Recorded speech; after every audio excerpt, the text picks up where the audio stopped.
نوێنەری حیزب و لایەنە کوردستانیەکان لە کەرکووک جەخت لەسەر یەکڕێزی نێوان لایەنە سیاسیەکانی باشوور دەکەنەوە لە پێناو دەربازبوون لەو قەیرانە سیاسیەی هەرێمی کوردستان تێی کەوتووە.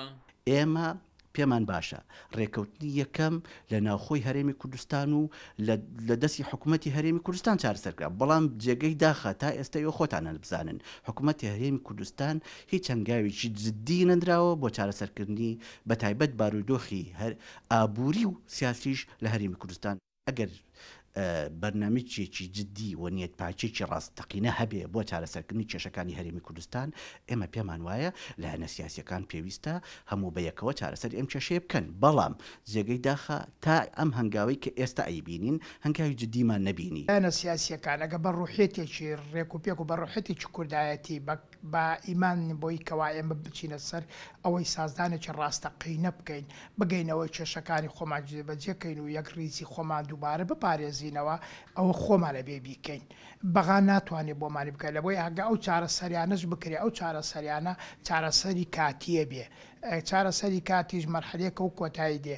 وا بە باشە زانم و ئەوەش باشە وا بزانم بەڕێی من کەوا ئێمە ناو خۆمانە سازدانێ بکەین هەموو لایەنە سیاسیەکان بەگشتی. چارەسەرکردنی کێشەی هەرێمی کوردستان پەیوەندی بە گفتوگۆ و حیوارەوەیە. ئێمە تا لایەنە سیاسیەکانی کوردستان و حکوومەتتی هەرێمی کوردستان و پەرلەمانی کوردستان نەچنە سەر مێزی گفتوگۆ بە تاکی دووربوون لە یەکتری ناتوانێت چارەسەری و قەیرانە سیاسی ئابووری کە لە هەرێمی کوردستانەیەکە. بۆیە پێمان وایە باشترین چارەسەر ئەوەیە کە سەرجەم حیزبە سیاسیەکانی کوردستان هەم ئەوانەی کە لە حکوومەتتا بوون هەم ئەوانەی کە لە دەرەوەی حکوومەتیش بوونە گفتوگۆیەکی بنەڕەتی بکەن بۆ یەکلایکردنەوەی کێشانی کە لە هەرێمی کوردستانەیە. جێگری لێپرسایی مەڵبەندی کەرکووکی کێتیشای دەگەیەنێت مێزی گفتوگۆ دەرچێکی عملی و کاریگەر دەبێت بۆ لێک نزیکبوونەوەی نێوان لایەنە سیاسیەکانی هەرێم لە پێناو تێپەڕانی ئاستەنگەکانی هەرێمی کوردستان.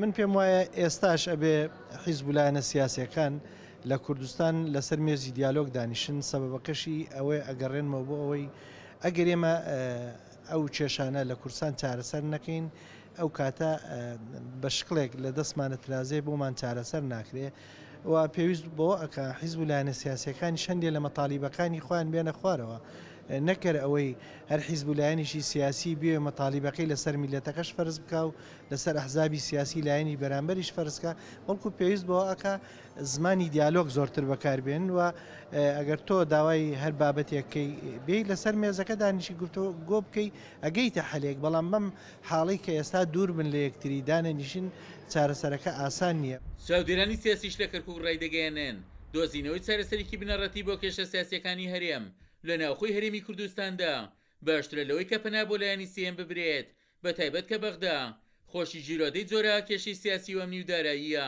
عومەر غەریب، کورسات نیوز، کەرکووک.